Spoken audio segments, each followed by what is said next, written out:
ಎಲ್ಲರಿಗೂ ನಮಸ್ಕಾರ. ನಾನು ಡಾಕ್ಟರ್ ಜಿತೇಶ್, ನಿಸರ್ಗ ಹಾಸ್ಪಿಟಲ್ ಸಿರ್ಸಿ. ನಮ್ಮಲ್ಲಿ ಎಷ್ಟೋ ಜನ ಕಿಡ್ನಿ ಸಮಸ್ಯೆಗಳಿಂದ ನರಳ್ತಾ ಇದ್ದಾರೆ. ಇದನ್ನು ನಾವು CKD ಅಥವಾ ಕ್ರಾನಿಕ್ ಕಿಡ್ನಿ ಡಿಸೀಸ್ ಅಂತ ಹೇಳ್ತೀವಿ. ಕೆಲವರಿಗೆ ಅದು ಇನಿಷಿಯಲ್ ಸ್ಟೇಜಲ್ಲಿ ಇರುತ್ತೆ, ಅಂದರೆ ಅವರ ಕ್ರಿಯಾಟಿನ್ ಲೆವೆಲ್ಸ್ ಏನಿದೆ ಮೇ ಬಿ ಒಂದು ಲೆಸ್ 3-4 ಆ ರೇಂಜಲ್ಲಿ ಇರ್ಬೋದು. ಇನ್ನು ಕೆಲವರಿಗೆ ಅದು ತುಂಬ ಜಾಸ್ತಿ ಆಗಿ ಕ್ರಿಯಾಟಿನ್ ಲೆವೆಲ್ಸ್ ತುಂಬ ಜಾಸ್ತಿ ಆಗೋದಕ್ಕೆ ಅವರು ಡಯಾಲಿಸಿಸ್ ಮಾಡಬೇಕು ಅಂತ ಕಂಡೀಷನ್ ಇರುತ್ತೆ. ನಿಮಗೆ ಗೊತ್ತು, ಡಯಾಲಿಸಿಸ್ ಎಲ್ಲ ಸ್ಟಾರ್ಟ್ ಆದರೆ ಲೈಫ್ ಲಾಂಗ್ ಅವರು ಡಯಾಲಿಸಿಸ್ ಮಾಡಬೇಕಾಗುತ್ತೆ. ಇಲ್ಲ ಅಂದರೆ ತುಂಬ ಕಾಸ್ಟ್ಲಿ ಆಗಿರುವಂಥ ಸರ್ಜರೀಸ್, ನಾವು ಕಿಡ್ನಿ ಟ್ರಾನ್ಸ್ಪ್ಲಾಂಟೇಷನ್ ಏನಿದೆ ಆ ಥರ ಸರ್ಜರೀಸ್ ಮಾಡ್ಕೋಬೇಕಾಗುತ್ತೆ. ಬಟ್ ಅದು ಮಾಡಿದರೂ ಕೂಡ ಅವರು ಲೈಫ್ ಲಾಂಗ್ ಇಮ್ಯುನೋಸಪ್ರೆಸೆನ್ಸನ್ನು ತಗೋಬೇಕಾಗ್ಬೋದು ಆ್ಯಂಡ್ ಅವರಿಗೊಂದು ನಾರ್ಮಲ್ ಲೈಫ್ ಲೀಡ್ ಮಾಡೋದು ತುಂಬ ಕಷ್ಟ ಆಗುತ್ತೆ. ಸೊ ಇದನ್ನು ಪ್ರಿವೆಂಟ್ ಮಾಡಬೇಕು ಅಂತ ಇದ್ದರೆ ನಾವು ಏನು ಮಾಡಬೇಕು? ನಮ್ಮ ಕಿಡ್ನೀಸ್ ಚೆನ್ನಾಗಿ ಫಂಕ್ಷನ್ ಆಗ್ತಾ ಇದೆಯಾ, ನಮ್ಮ ಕಿಡ್ನಿ ಸೇಫ್ ಆಗಿದೆಯಾ ಅಂತ ನಾವು ಇನಿಷಿಯಲಿನೇ ಡಯಾಗ್ನೋಸ್ ಮಾಡಬೇಕಾಗತ್ತೆ. ಎಷ್ಟೋ ಸಲ ಕಿಡ್ನಿ ಸಮಸ್ಯೆಗಳಿದ್ದರೂ ಕೂಡ ಅದು ಯಾರಿಗೂ ಗೊತ್ತಾಗಬೇಕು ಅಂತಿಲ್ಲ. ನಮ್ಮ ಬಾಡಿ ಕೆಲವು ಲಕ್ಷಣಗಳು ತೋರಿಸಿರುತ್ತೆ, ಬಟ್ ಅದು ನಾವು ಬೇರೆ ಏನೋ ಅಂತ ಅಂದ್ಕೊಂಡು ಅದನ್ನು ಇಗ್ನೋರ್ ಮಾಡೋದ್ರಿಂದ ಕಿಡ್ನಿ ಡಿಸೀಸ್ ಜಾಸ್ತಿ ಆಗಿ ಬ್ಲಡ್ ಟೆಸ್ಟ್ ಮಾಡಿ ನೋಡುವಾಗ ಕ್ರಿಯಾಟಿನ್ ತುಂಬ ಜಾಸ್ತಿ ಆಗಿ 2 ಆಗಿದೆ ಅಥವಾ ಕ್ರಿಯಾಟಿನ್ 1.4ಕ್ಕಿಂತ ಜಾಸ್ತಿ ಇದೆ ಅಥವಾ ಯೂರಿಯಾ ಲೆವೆಲ್ಸ್ ಜಾಸ್ತಿ ಇದೆ ಅಂತ ಗೊತ್ತಾದಾಗ ಅಷ್ಟೇ ನಮ್ಗೆ ಅರ್ಥ ಆಗುತ್ತೆ ನಮಗೆ ಕಿಡ್ನಿ ಸಮಸ್ಯೆ ಆಗಿದೆ ಅಂತ. ಬಟ್ ಯೂಶಲಿ ಕ್ರಿಯಾಟಿನ್ ಲೆವೆಲ್ಸ್ 1.4 ಅಥವಾ 1.5 ಅಥವಾ 1.6 ಎಲ್ಲ ಆಗೋ ತನಕ ನಮ್ಮ ಕಿಡ್ನಿದು ಒಂದು ಮೇಜರ್ ಪೋರ್ಷನ್ ಏನಿದೆ ಡ್ಯಾಮೇಜ್ ಆಗಿರುತ್ತೆ, ಕಿಡ್ನಿಗೆ ಸರಿಯಾಗಿ ಕೆಲಸ ಮಾಡ್ಲಿಕ್ಕೆ ಆಗಲ್ಲ.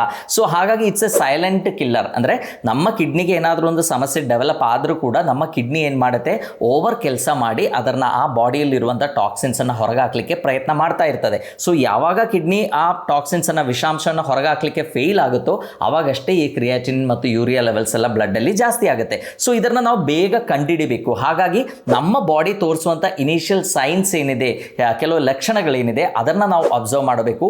ಅದರೊಟ್ಟಿಗೆ ನಾವು ಬೇಗ ಈ ಕಿಡ್ನಿ ಫಂಕ್ಷನ್ಸ್ ಒಂದು ಸ್ವಲ್ಪ ಕಡಿಮೆ ಆದರೂ ಕೂಡ ಅದನ್ನು ಕಂಡುಹಿಡಿಯಲಿಕ್ಕೆ ಬೇಕಾಗಿರುವಂಥ ಕೆಲವು ಟೆಸ್ಟ್ಗಳಿದೆ. ಯೂಶಲಿ ನಾವೇನು ಮಾಡ್ತೀವಿ, ಜಸ್ಟ್ ಕಿಡ್ನಿ ಸರಿಯಾಗಿ ಕೆಲಸ ಮಾಡ್ತಾ ಇದೆಯಾ ಅಂತ ನೋಡಲಿಕ್ಕೆ ಬ್ಲಡ್ ಕ್ರಿಯಾಟಿನಿನ್ ಮತ್ತು ಯೂರಿಯಾ ಅಷ್ಟೇ ಚೆಕ್ ಮಾಡ್ತಾ ಇರ್ತೀವಿ. ಬಟ್ ಅದಲ್ಲ, ಅದಕ್ಕಿಂತ ಆಕ್ಯುರೇಟ್ ಆಗಿ ಅದಕ್ಕಿಂತ ಎಷ್ಟೋ ಮೊದಲು ನಮ್ಮ ಕಿಡ್ನೀಸ್ ಪ್ರೆಷರಲ್ಲಿ ಇದೆಯಾ, ನಮ್ಮ ಕಿಡ್ನೀಸ್ಗೆ ಸರಿಯಾಗಿ ಕೆಲಸ ಮಾಡ್ಲಿಕ್ಕೆ ಆಗ್ತಾ ಇಲ್ವಾ ಅಂತ ಚೆಕ್ ಮಾಡ್ಲಿಕ್ಕೆ ಇರುವಂಥ ಟೆಸ್ಟ್ಗಳಿದೆ. ಸೊ ನಾನು ಈ ವಿಡಿಯೋದಲ್ಲಿ ಕಿಡ್ನಿ ಸಮಸ್ಯೆಗಳು ಡೆವಲಪ್ ಆದರೆ ನಮ್ಮ ಬಾಡಿ ತೋರಿಸುವಂಥ ಕೆಲವು ಲಕ್ಷಣಗಳು ಏನೇನು ಆ್ಯಂಡ್ ಇದನ್ನು ಇಯರ್ಲಿ ಆದಷ್ಟು ಬೇಗ ಡಯಾಗ್ನೋಸ್ ಮಾಡಲಿಕ್ಕೆ ಯಾವ ಟೆಸ್ಟ್ಗಳನ್ನು ಮಾಡಬೇಕು ಅಂತ ನಿಮ್ಮೊಟ್ಟಿಗೆ ಶೇರ್ ಮಾಡ್ತೇನೆ. ಕಿಡ್ನಿ ಈಸ್ ಅನ್ ಎಕ್ಸ್ಕ್ರೇಟರಿ ಆರ್ಗನ್, ಅಂದರೆ ವಿಸರ್ಜನಾಂಗ. ನಮ್ಮ ಬಾಡಿಯಲ್ಲಿ ಪ್ರತಿ ನಿಮಿಷದಲ್ಲೂ ಆಗುವಂಥ ಎಷ್ಟೋ ವಿಷಾಂಶಗಳನ್ನು ಫಿಲ್ಟರ್ ಮಾಡಿ ಬಾಡಿಯಿಂದ ಹೊರಗೆ ಹಾಕಿ ನಮ್ಮ ಬಾಡಿಯನ್ನು ಪ್ರೊಟೆಕ್ಟ್ ಮಾಡುವಂಥ ಕೆಲಸ ಮಾಡೋದು ಯಾರು? ಕಿಡ್ನೀಸ್. ಸೊ ಇದು ವಿಸರ್ಜನಾಂಗ ಒಂದೇ ಅಲ್ಲ, ನಮ್ಮ ಬಾಡಿಯಲ್ಲಿ ಭಾಳಷ್ಟು ಫಂಕ್ಷನ್ಸ್ ಸರಿಯಾಗಿ ಆಗಬೇಕು ಅಂದರೆ ಕಿಡ್ನೀಸ್ ಸರಿಯಾಗಿ ಕೆಲಸ ಮಾಡಲೇಬೇಕಾಗುತ್ತೆ. ಫಾರ್ ಎಕ್ಸಾಂಪಲ್, ನಮ್ಮ ವೈಟಮಿನ್ ಡಿ ಏನಿದೆ ಅದರದ್ದು ಆ್ಯಕ್ಟಿವ್ ಫಾರ್ಮ್ ಪ್ರೊಡ್ಯೂಸ್ ಆಗಬೇಕು ಅಂದರೆ ಕಿಡ್ನೀಸಲ್ಲೇ ಅದಾಗೋದು. ಕಿಡ್ನಿ ಸರಿಯಾಗಿ ಕೆಲಸ ಮಾಡಬೇಕು.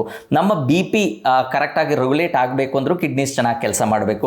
BP ಕಾಯಿಲೆ ಇದ್ದವರಿಗೆ ಕಿಡ್ನಿ ಸಮಸ್ಯೆ ಬರುತ್ತೆ. ಅಟ್ ಸೇಮ್ ಟೈಮ್ ಕಿಡ್ನಿ ಸಮಸ್ಯೆ ಇದ್ದವರದ್ದು BP ಕೂಡ ಕಂಟ್ರೋಲ್ ಆಗೋದು ತುಂಬ ಕಷ್ಟ. ಸೊ ಹಾಗಾಗಿ ನಮ್ಮ ಭಾರತದಲ್ಲಿ ಹೈಯೆಸ್ಟ್ ಕಿಡ್ನಿ ಸಮಸ್ಯೆ ಬರಲಿಕ್ಕಿರುವಂಥ 2 ಕಾರಣಗಳೇನು ಅಂತ ನಿಮಗೆಲ್ಲ ಗೊತ್ತು. One is diabetes, one is hypertension. So ಈ 2 ಸಮಸ್ಯೆಗಳು ಇದ್ದವರು ಕಿಡ್ನಿ ರೆಗ್ಯುಲರ್ ಚೆಕಪ್ ಅವರು ಮಾಡ್ತಾ ಇರಬೇಕಾಗತ್ತೆ. ಅಂದರೆ ಮುಂದೆ ಅದು ಜಾಸ್ತಿ ಆಗಿ ಸಮಸ್ಯೆ ಕ್ರಿಯೇಟ್ ಆಗೋಕ್ಕಿಂತ ಅರ್ಲಿ ಅದನ್ನು ಡಯಾಗ್ನೋಸ್ ಮಾಡಿ ಈ BP ಮತ್ತು ಶುಗರ್ನ ಸ್ಟ್ರಿಕ್ಟ್ ಆಗಿ ನೀವು ಕಂಟ್ರೋಲ್ ಮಾಡಿದರೆ to a very good extent ಈ ಕಿಡ್ನಿ ಸಮಸ್ಯೆಗಳನ್ನು ತಡೆಗಟ್ಟಲಿಕ್ಕಾಗುತ್ತೆ. ಇನ್ನು ಕಿಡ್ನಿಗೆ ನಮ್ಮ ಬಾಡಿಯಲ್ಲಿ ವಾಟರ್ ಲೆವೆಲನ್ನು ಕಂಟ್ರೋಲ್ ಮಾಡುವಂಥ ಕೆಲಸ ಮಾಡೋದು ಯಾರು? ಕಿಡ್ನೀಸ್. ಸೊ ಅದಕ್ಕೆ ನೀವು ನೋಡಿರ್ತೀರ, ಎಷ್ಟೋ ಜನರಲ್ಲಿ ಆ ಕಿಡ್ನಿ ಸಮಸ್ಯೆಗಳು ಬಂದಾಗ ಊತ ಡೆವಲಪ್ ಆಗುತ್ತೆ, ಮುಖದಲ್ಲಿ ಊತ ಬರೋದು, ಪಾದಗಳಲ್ಲಿ ಊತ ಬರೋದು. ಸೊ ನಮ್ಮ ಬಾಡಿಯಲ್ಲಿ ವಾಟರ್ ಎಷ್ಟು ಇರಬೇಕು, ಎಕ್ಸ್ಟ್ರಾ ಇರುವ ನೀರನ್ನು ಹೊರಗೆ ಹಾಕೋದು, ನಮ್ಮ ಬೇಕಾಗಿರುವ ನೀರನ್ನು ಪ್ರಿಸರ್ವ್ ಮಾಡೋದು, ಇದೆಲ್ಲ ಮಾಡುವ ಕೆಲಸ ಯಾರು ಮಾಡೋದು? ಕಿಡ್ನಿ ಮಾಡುತ್ತೆ. ಅದೇ ಥರ ನಮ್ಮ ಬಾಡಿಯಲ್ಲಿ ಇಲೆಕ್ಟ್ರೋಲೈಟ್ಸ್, ನಮ್ಮ ಸೋಡಿಯಂ ಇರ್ಬೋದು, ಪೊಟ್ಯಾಷಿಯಂ ಇರ್ಬೋದು, ಫಾಸ್ಫರಸ್, ಈ ಥರ ಇಲೆಕ್ಟ್ರೋಲೈಟ್ಸ್ ಏನಿದೆ ಅದರಿಂದ ಬ್ಯಾಲೆನ್ಸನ್ನು ಕರೆಕ್ಟಾಗಿ ಮೇಂಟೈನ್ ಮಾಡಲಿಕ್ಕೂ ಕೂಡ ಕಿಡ್ನೀಸ್ ಸರಿಯಾಗಿ ಕೆಲಸ ಮಾಡಬೇಕು. ನಮ್ಮ ಬ್ಲಡ್ಡಲ್ಲಿರುವಂಥ ಕೆಂಪು ರಕ್ತಕಣಗಳೇನಿದೆ ಅದು ಪ್ರೊಡ್ಯೂಸ್ ಆಗಲಿಕ್ಕೂ ಕೂಡ ಕಿಡ್ನಿ ಸರಿಯಾಗಿ ಕೆಲಸ ಮಾಡಿದರೆ ಮಾತ್ರ ಆಗುತ್ತೆ. ಸೊ ಹಾಗಾಗಿ ಕಿಡ್ನಿ ಸಮಸ್ಯೆ ಇರೋವರಿಗೆ ಹಿಮೋಗ್ಲೋಬಿನ್ ಅಂದರೆ RBC ಕೌಂಟ್ ಎಲ್ಲ ತುಂಬ ಕಂಪ್ಯಾರಿಟಿವ್ಲಿ ಕಡಿಮೆ ಆಗುವ ಸಾಧ್ಯತೆಗಳಿದೆ.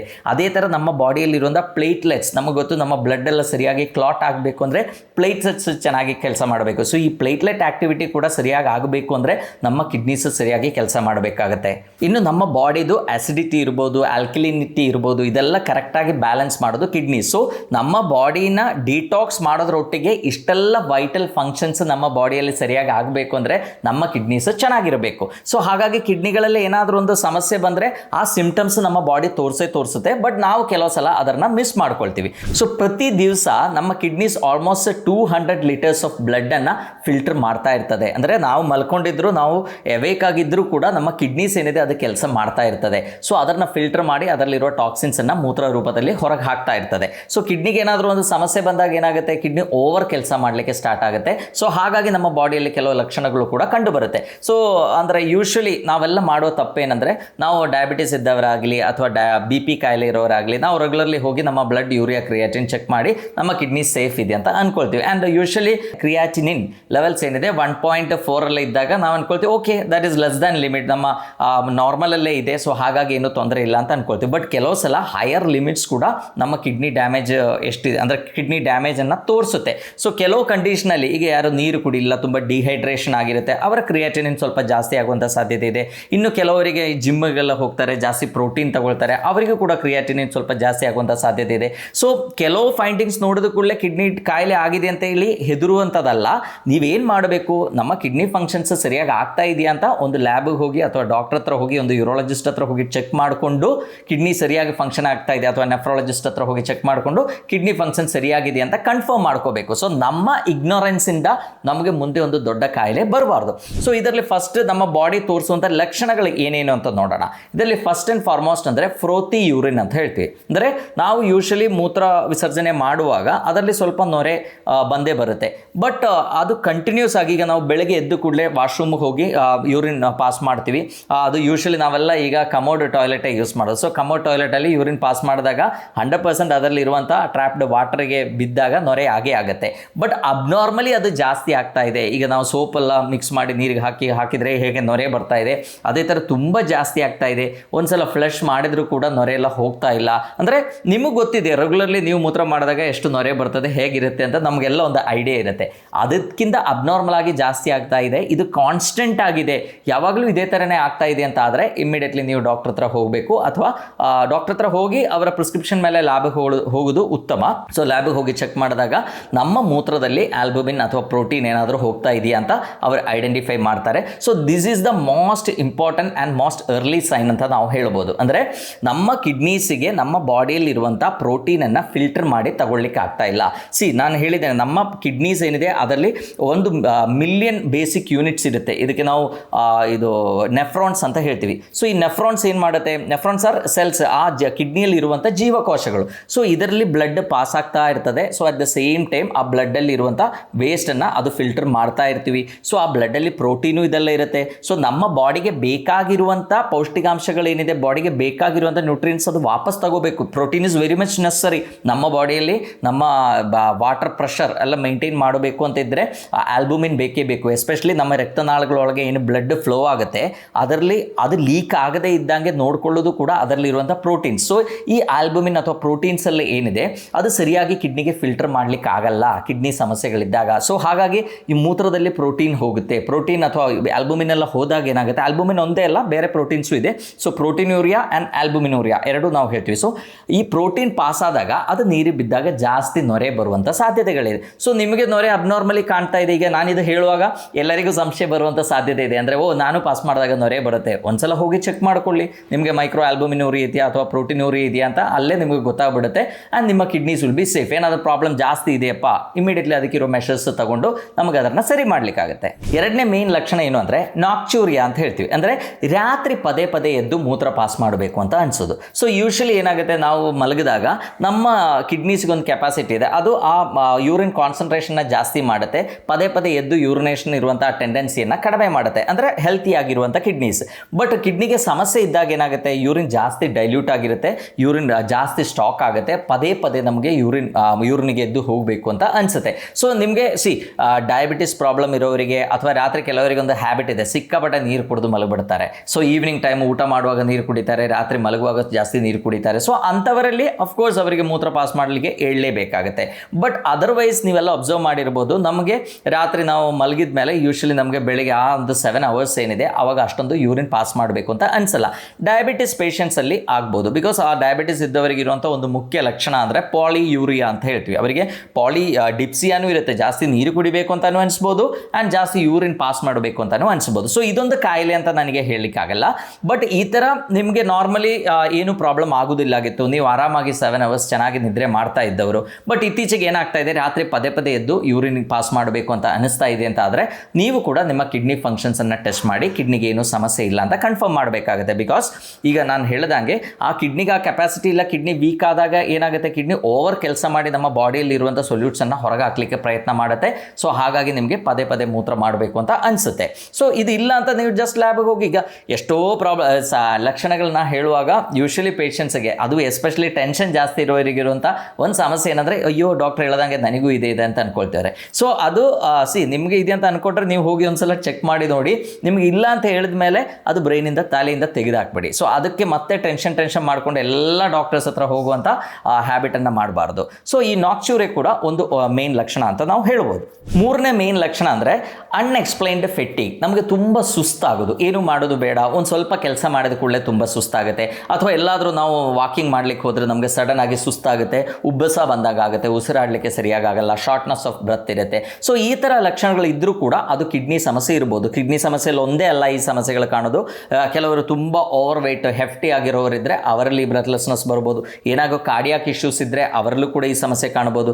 ಏನಾದರೂ ಲಂಗ್ ಇಶ್ಯೂಸ್ ಇದ್ದವರಾದರೆ ಅವರಲ್ಲಿ ಕೂಡ ಈ ಸಮಸ್ಯೆ ಕಾಣ್ಬೋದು. ಬಟ್ ಯೂಶ್ವಲಿ ತುಂಬ ಸಡನ್ ಆಗಿ ಫೆಟ್ಟಿಗೆಲ್ಲ ಆಗ್ತಾ ಇದೆ, ನಿಮ್ಮ ಹಿಮೋಗ್ಲೋಬಿನ್ ಅಂದರೆ RBC ಕೌಂಟ್ ಎಲ್ಲ ಕಂಪ್ಯಾರಿಟಿವ್ಲಿ ಕಡಿಮೆ ಇದೆ, ನಿಮ್ಗೆ ಏನಾದರೂ ಪದೇ ತಾಗಿದ್ರೂ ಕೂಡ ಹೆಮರೇಜ್ ಆಗ್ತಾ ಇದೆ, ಅಂದರೆ ಸ್ಕಿನ್ ಕೆಳಗೆ ಕಪ್ಪು ಮಾರ್ಕ್ಗಳು ಬರ್ತಾ ಇದೆ. ಸೊ ಈ ಥರ ಸಿಂಪ್ಟಮ್ಸ್ ಇದ್ದರೂ ಕೂಡ ನೀವೇನು ಮಾಡಬೇಕು, ಒಂದ್ಸಲ ನಿಮ್ಮ ಬ್ಲಡ್ ಟೆಸ್ಟು ಮತ್ತು ಯೂರಿನ್ ಟೆಸ್ಟ್ ಎಲ್ಲ ಮಾಡಿ ನೋಡಿಕೊಂಡು kidneys are safe or not ಅಂತ ನೀವು ಐಡೆಂಟಿಫೈ ಮಾಡಲೇಬೇಕಾಗುತ್ತೆ. ಬಿಕಾಸ್ ನಮ್ಮ ಬಾಡಿಯಲ್ಲಿರುವಂಥ ಟಾಕ್ಸಿನ್ಸನ್ನು ಹೊರಗೆ ಹಾಕುವ ಕೆಲಸ ಮಾಡೋದು ಯಾರು? ನಮ್ಮ ಕಿಡ್ನೀಸ್. ಸೊ ಸರಿಯಾಗಿ ಟಾಕ್ಸಿನ್ಸ್ ಹೊರಗೆ ಹೋಗಿಲ್ಲ ಅಂದರೆ ಏನಾಗುತ್ತೆ, ನಮ್ಮ ಬಾಡಿ ವಿಷಾಂಶಗಳಿಂದ ತುಂಬಿಕೊಂಡಿರುತ್ತೆ, ನಮಗೆ ಬೇಗ ಆಕ್ಟಿವಿಟೀಸ್ ಮಾಡಲಿಕ್ಕೆ ಆಗಬೇಕು ಅಂತಿಲ್ಲ, ನಮಗೆ ಸುಸ್ತು ಜಾಸ್ತಿ ಅನಿಸುವಂಥ ಸಾಧ್ಯತೆ ಇದೆ. ಇನ್ನು ಕೆಲವರಲ್ಲಿ ಒಂಥರ ಮೆಟಾಲಿಕ್ ಟೇಸ್ಟ್ ಬರಲಿಕ್ಕೆ ಬರುತ್ತೆ. ಕೆಲವು ಪೇಷಂಟ್ಸಲ್ಲಿ ಈ ಕಿಡ್ನಿ ಸಮಸ್ಯೆ ಇದ್ದಾಗ ಬಾಯಲ್ಲಿ ಯಾವಾಗಲೂ ಒಂಥರ ಮೆಟಲ್, ನಮ್ಗೆ ಒಂಥರ ಹುಳಿ, ಆ ಇರಿಟೇಷನ್ ಏನಿದೆ ಅದಾಗುವಂಥ ಸಾಧ್ಯತೆ ಕೂಡ ಇದೆ. ಸೊ ಈ ಥರ ಲಕ್ಷಣಗಳಿದ್ದರೆ ಒಂದ್ಸಲ ಚೆಕ್ ಮಾಡಿ ನೋಡಿ. ಕಿಡ್ನಿ ಟೆಸ್ಟ್ಗಳೇನು ತುಂಬ ಕಾಸ್ಟ್ಲಿ ಟೆಸ್ಟ್ ಏನಲ್ಲ.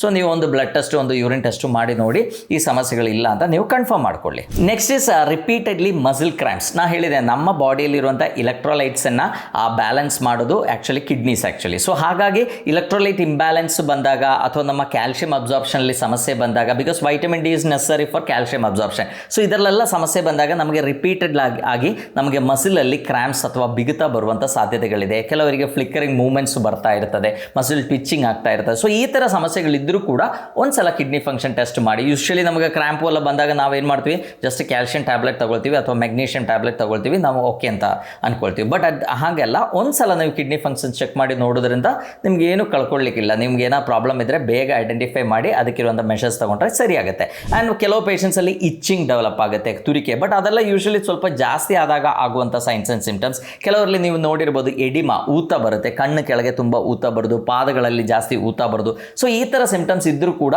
ನಾವೇನು ಮಾಡಬೇಕು, ನಮ್ಮ ಕಿಡ್ನಿ ಫಂಕ್ಷನ್ಸ್ ಸರಿಯಾಗಿದೆಯಾ ಅಂತ ನೋಡಬೇಕು. ಬಿಕಾಸ್ ನಮ್ಮ ಬಾಡಿಯಲ್ಲಿರುವಂಥ ಫ್ಲೂಯಿಡನ್ನು ಬ್ಯಾಲೆನ್ಸ್ ಮಾಡೋ ಕೆಲಸ ಕೂಡ ಮಾಡೋದು ಯಾರು? ಕಿಡ್ನೀಸ್. ಸೊ ಹಾಗಾಗಿ ಊತ ಬರ್ಬೋದು, ನಮಗೆ ಸುಸ್ತಾಗ್ಬೋದು, ನಮಗೆ ಇಲೆಕ್ಟ್ರೋಲೈಟ್ ಇಂಬ್ಯಾಲೆನ್ಸ್ ಬರ್ಬೋದು, ನಮಗೆ ತುರಿಕೆ ಬರ್ಬೋದು, ಡ್ರೈ ಸ್ಕಿನ್ ಆಗುವಂಥ ಸಾಧ್ಯತೆ ಕೂಡ ಕೆಲವರಲ್ಲಿ ಕಂಡು ಬರುತ್ತೆ. So these are all the symptoms, ನಮ್ಮ ಬಾಡಿ ತೋರಿಸುವಂಥ ಕೆಲವು ಲಕ್ಷಣಗಳು.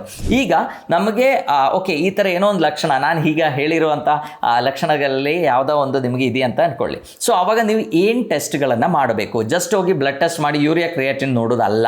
ಸೊ ಇದಕ್ಕೆ ಫಸ್ಟ್ ಆ್ಯಂಡ್ ಫಾರ್ಮೋಸ್ಟ್ ನಾವು ಮಾಡಬೇಕಾಗಿದ್ದೇನೆಂದರೆ ಯೂರಿನ್ ಟೆಸ್ಟ್. ಸೊ ಯೂರಿನಲ್ಲಿ ಎಷ್ಟು ಕ್ರಿಯಾಟಿನಿನ್ ಹೋಗ್ತಾ ಇದೆ ಅಥವಾ ಯೂರಿನಲ್ಲಿ ಆಲ್ಬುಮಿನ್ ಲೀಕೇಜ್ ಇದೆಯಾ ಅಂತ ನಾವು ನೋಡಬೇಕಾಗುತ್ತೆ. ಸೊ ಇದರಲ್ಲಿ ಮೋಸ್ಟ್ ಆಕ್ಯುರೇಟ್ ಯಾವುದು ಅಂದರೆ ಯೂರಿನಲ್ಲಿರುವಂಥ ಆಲ್ಬುಮಿನ್ ಟು ಕ್ರಿಯಾಟಿನ್ ರೇಷಿಯೋ ಅಂತ ಒಂದು ಟೆಸ್ಟ್ ಇದೆ. ಇದು ಮಾಡೋದು ತುಂಬ ಒಳ್ಳೆಯದು. ಬಿಕಾಸ್ ಈಗ ನಾವು ಯೂರಿನಲ್ಲಿ ಆಲ್ಬುಮಿನ್ ನೋಡ್ತೀವಿ, ಅಂದರೆ ಆಲ್ಬುಮಿನ್ ಯೂರಿ ಇದೆಯಾ ಅಂತ ನೋಡ್ತೀವಿ. ಅದು ಕೂಡ ಒಂದು ಟೆಸ್ಟ್ ಇದೆ, ನಾನು ಹೇಳ್ತೇನೆ. ಫ್ರೋತಿ ಯೂರಿನಲ್ಲಿ ಇದ್ದರೆ ಮಾಡುವಂಥ ಟೆಸ್ಟು. ಸೊ ಯೂರಿನ್ ಆಲ್ಬುಮಿನ್ ನೋಡಿದಾಗ ಏನಾಗುತ್ತೆ, ಕೆಲವು ಸಲ ನಮ್ಮ ಯೂರಿನ್ ಏನಿದೆ ತುಂಬ ಡೈಲ್ಯೂಟ್ ಆಗಿರುತ್ತೆ. ಸೊ ಆವಾಗ ನಮಗೆ ಆಲ್ಬುಮಿನ್ ಚೆಕ್ ಮಾಡಿದರೆ ಅಷ್ಟೊಂದು ಹೈ ವ್ಯಾಲ್ಯೂಸ್ ಸಿಗಬೇಕು ಅಂತಿಲ್ಲ.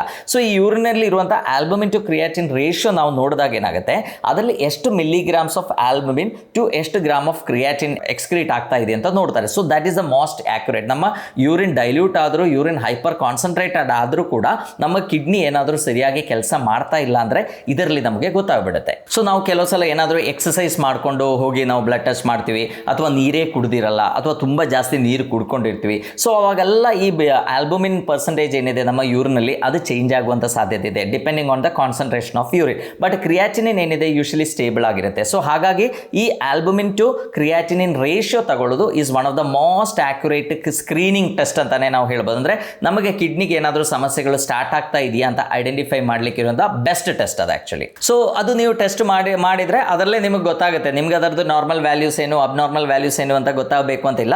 ಬಟ್ ಯೂಶಲಿ ಇದು ಲೆಸ್ ದ್ಯಾನ್ 30 ಇದೆ, 30 milligram per gram of creatine ಇದ್ದರೆ ಅದು ಯೂಶಲಿ ನಾರ್ಮಲ್, ನಿಮ್ಮ ಕಿಡ್ನೀಸ್ ಏನಿದೆ ಅಷ್ಟೊಂದು ಆಲ್ಬುಮಿನ್ ಲೀಕ್ ಮಾಡ್ತಾ ಇಲ್ಲ, ನಮ್ಮ ಕಿಡ್ನೀಸ್ ಸರಿಯಾಗಿ ಕೆಲಸ ಮಾಡ್ತಾ ಇದೆ ಅಂತ ಅರ್ಥ. ಬಟ್ ಅದು ಅದಕ್ಕಿಂತ ಜಾಸ್ತಿ ಇದೆ, ಲೆಸ್ ದ್ಯಾನ್ 30 to 300 ರೇಂಜಲ್ಲಿ ಇದೆ, ಮಾಡ್ರೇಟ್ ಆಗಿ ನಿಮಗೆ ಸಮಸ್ಯೆ ಇದೆ ಅಂತ ಅರ್ಥ. ಇನ್ನು ಅದಕ್ಕಿಂತ ಜಾಸ್ತಿ ಇದ್ದರೆ ನಿಮಗೆ ಸಿವಿಯರ್ ಕಿಡ್ನಿ ಪ್ರಾಬ್ಲಮ್ ಇದೆ, ಅಡ್ವಾನ್ಸ್ಡ್ ಕಿಡ್ನಿ ಪ್ರಾಬ್ಲಮ್ ಇದೆ ಅಂತ ಅರ್ಥ. ಸೊ ನೀವು ಇದರದ್ದು ನಾರ್ಮಲ್ ವ್ಯಾಲ್ಯೂ ನಿಮಗೆ ಗೊತ್ತಿರಬೇಕು ಅಂತಿಲ್ಲ, ಯಾವ ಲ್ಯಾಬ್ಗೆ ಹೋದರೂ ಕೂಡ ಅದರಲ್ಲಿ ಸೈಡಲ್ಲಿ ಬರೆದಿರ್ತಾರೆ. ಸೊ ಅದನ್ನು ನೋಡಿ ಕಂಪೇರ್ ಮಾಡ್ಬೋದು, ಅಥವಾ ನಿಮಗೆ ಹೇಳಿರುವಂಥ ಡಾಕ್ಟರ್ಗೆ ರಿಪೋರ್ಟ್ ತೋರಿಸಿದ್ರೆ ಅವರೇ ನಿಮಗೆ ಕರೆಕ್ಟ್ ಆಗಿ ಅದು ಎಕ್ಸ್ಪ್ಲೈನ್ ಮಾಡಿ ಕೊಡ್ತಾರೆ. So this is the most accurate test ಅಂತ ನಾವು ಹೇಳ್ಬೋದು. ಇದು ನೀವು ಮಾಡಬೇಕು. ಜಸ್ಟ್ ಬ್ಲಡ್ ಟೆಸ್ಟ್ ಮಾಡಿ ಯೂರಿಯಾ ಕ್ರಿಯೇಟಿನ್ ಅಷ್ಟೇ ನೋಡೋದಲ್ಲ, ನಮ್ಮ ಕಿಡ್ನಿ ಫಂಕ್ಷನ್ ಚೆನ್ನಾಗಿದೆಯಾ ಅಂತ ನೋಡಲಿಕ್ಕೆ ಬೆಸ್ಟ್ ಟೆಸ್ಟ್ ಇಸ್ ಯಾವಾಗಲೂ urine test. So routine urine ನೀವು ಮಾಡ್ಕೊಳ್ಳಿ. ಈಗ ಅದರಲ್ಲಿ ಪ್ರೋಟೀನ್ ಹೋಗ್ತಾ ಇದ್ರೆ ನಾವೇನು ಮಾಡ್ತೀವಿ, ಯೂರಿನ್ ಟೆಸ್ಟ್ ಮಾಡಿ ನೋಡಿದಾಗ ಅದರಲ್ಲಿ ಆಲ್ಬುಮಿನ್ ಲೆವೆಲ್ಸ್ ಅಂದರೆ ಮೈಕ್ರೋ ಆಲ್ಬುಮಿನ್ ಯೂರಿಯಾ ಇದೆಯಾ ಅಂತ ನೋಡ್ತಾರೆ. ಸೊ ಆಲ್ಬುಮಿನ್ ಇದ್ರೆ ಅದು ಎಷ್ಟಿದೆ ಅಂತ ಚೆಕ್ ಮಾಡಿಕೊಂಡು, ಈಗ ಲೆಸ್ ದ್ಯಾನ್ 300 ಇದ್ರೆ ಅದಕ್ಕೆ ನಾವು ಮೈಕ್ರೋ ಆಲ್ಬುಮಿನ್ ಯೂರಿಯಾ ಅಂತ ಹೇಳ್ತಾರೆ. ಸೊ ಈ albumin is the major protein, ನಮ್ಮ ಬ್ಲಡ್ ಅಲ್ಲಿ ಇರುವಂಥ major protein is albumin. So albumin leak ಆಗುವಂಥ ಸಾಧ್ಯತೆಗಳು ಜಾಸ್ತಿ ಇದೆ. So albumin micro albumin urea ಇದೆಯಾ ಅಥವಾ ಆಲ್ಬುಮಿನ್ ಯೂರಿಯಾ ಇದೆಯಾ ಅಂತ ನಾವು ಟೆಸ್ಟ್ ಮಾಡಿ ನೋಡ್ಬೋದು. ಇದರೊಟ್ಟಿಗೆ ಬಾಕಿ ಇರುವಂಥ ಪ್ರೋಟೀನು ಲೀಕ್ ಆಗುವಂಥ ಸಾಧ್ಯತೆ ಇದೆ. ಸೊ ಆವಾಗ ನಾವೇನು ಮಾಡ್ಬೋದು, 24 ಅವರ್ಸ್ದು ಟೋಟಲ್ ಪ್ರೋಟೀನ್ ಎಕ್ಸ್ಕ್ರೀಷನ್ ಎಷ್ಟಿದೆ ಅಂತ ನಾವು ನೋಡ್ಬೋದು. ನಮ್ಮ ಯೂರಿನಲ್ಲಿ ಇಡೀ ದಿವಸಕ್ಕೆ ನಾವು 24 ಅವರ್ಸ್ ಯೂರಿನ್ ಸ್ಯಾಂಪಲ್ ಕಲೆಕ್ಟ್ ಮಾಡಿ ಅದರಲ್ಲಿ ಎಷ್ಟು ಪ್ರೋಟೀನ್ ಲೀಕ್ ಆಗ್ತಾ ಇದೆ ಅಂತ ನೋಡ್ಬೋದು. ಸೊ ಅದೆಲ್ಲ ನೋಡಿದಾಗ ನಮ್ಮ ಕಿಡ್ನೀಸ್ ಸರಿಯಾಗಿ ಕೆಲಸ ಮಾಡ್ತಾ ಇದೆಯಾ ಇಲ್ವಾ ಅಂತ ನಮಗೆ ಗೊತ್ತಾಗುತ್ತೆ. ಸೊ ಮೇನ್ಲಿ ನೀವೇನು ಮಾಡಿ, ನಾನೀಗ ಹೇಳಿದಂಗೆ ಆಲ್ಬುಮಿನ್ ಟು ಕ್ರಿಯಾಟಿನ್ ರೇಷಿಯೋ ನೀವು ಫಸ್ಟ್ ನೋಡ್ಕೊಳ್ಳಿ. ಅಂದರೆ ಒಂದು ಯೂರಿನ್ ಟೆಸ್ಟ್ ಮಾಡಿ ನೋಡಿ, ಅದರಲ್ಲಿ ಮೆನ್ಷನ್ ಮಾಡಿರ್ತಾರೆ, ಅದು ನೀವು ಚೆಕ್ ಮಾಡ್ಕೊಳ್ಳಿ. ಆ್ಯಂಡ್ ಟೋಟಲ್ ನಿಮ್ಮ ಪ್ರೋಟೀನ್ ಎಕ್ಸ್ಕ್ರೀಷನ್ ಎಷ್ಟಿದೆ, ಮೂತ್ರದಲ್ಲಿ ಇಡೀ ದಿವಸದಲ್ಲಿ ಎಷ್ಟು ಪ್ರೋಟೀನ್ ಹೋಗ್ತಾ ಇದೆ ಅಂತ ನೀವು ನೋಡಿ. ಸೊ ಅದು ನೋಡಿದರೆ ನಮ್ಮ ಕಿಡ್ನಿ ಫಂಕ್ಷನ್ಸ್ ಏನಿದೆ ತುಂಬ ಚೆನ್ನಾಗಿ ನಮಗೆ ಐಡೆಂಟಿಫೈ ಮಾಡಲಿಕ್ಕಾಗುತ್ತೆ. ಇದರೊಟ್ಟಿಗೆ ಈ ಯೂರಿನ್ ಟೆಸ್ಟ್ ಮಾಡೋದರಿಂದ ಇರುವಂಥ ಅಡ್ವಾಂಟೇಜಸ್ ಏನೇನು, ನಮ್ಮ ಯೂರಿನಲ್ಲಿ ಬೇರೆ ಏನಾದರೂ ಕ್ರಿಸ್ಟಲ್ಸ್ ಹೋಗ್ತಾ ಇದೆಯಾ, ಏನಾದರೂ ಕಾಸ್ಟ್ ಇದೆಯಾ, ಅಥವಾ ಅದರಲ್ಲಿ ಬ್ಲಡ್ ಹೋಗ್ತಾ ಇದೆಯಾ, ಅಥವಾ ಏನಾದರೂ ಬ್ಯಾಕ್ಟೀರಿಯಲ್ ಇನ್ಫೆಕ್ಷನ್, ಏನಾದರೂ ಬ್ಯಾಕ್ಟೀರಿಯಾಗಳ ಪ್ರೆಸೆನ್ಸ್ ಇದೆಯಾ, ಇದೆಲ್ಲ ನಮಗೆ ಗೊತ್ತಾಗ್ಬಿಡುತ್ತೆ. ಈವನ್ ಕೆಲವು ಕೇಸಸಲ್ಲಿ ಏನಾಗುತ್ತೆ, ನಮಗೆ ರಿಪೀಟೆಡ್ ಆಗಿ UTI ಎಲ್ಲ ಆದಾಗ ಅದರಲ್ಲಿರುವಂಥ ಬ್ಯಾಕ್ಟೀರಿಯಲ್ ಇನ್ಫೆಕ್ಷನ್ ಇಂದ ಕೂಡ ನಮ್ಮ ಕಿಡ್ನಿಗೆ ಸಮಸ್ಯೆ ಬರುವಂಥ ಸಾಧ್ಯತೆ ಇದೆ. ಸೊ ನೀವು ಬ್ಲಡ್ ಟೆಸ್ಟ್ ಮಾಡೋ ಪೂರ್ವದಲ್ಲಿ ಮೇನ್ಲಿ ಕಿಡ್ನಿ ಸಮಸ್ಯೆ ಇದೆಯಾ ಅಂತ ನೋಡಲಿಕ್ಕೆ ಮಾಡಬೇಕಾಗಿರುವಂಥ ಟೆಸ್ಟ್ಗಳಂದರೆ ಮೂತ್ರ ತಪಾಸಣೆ ಮಾಡಬೇಕು.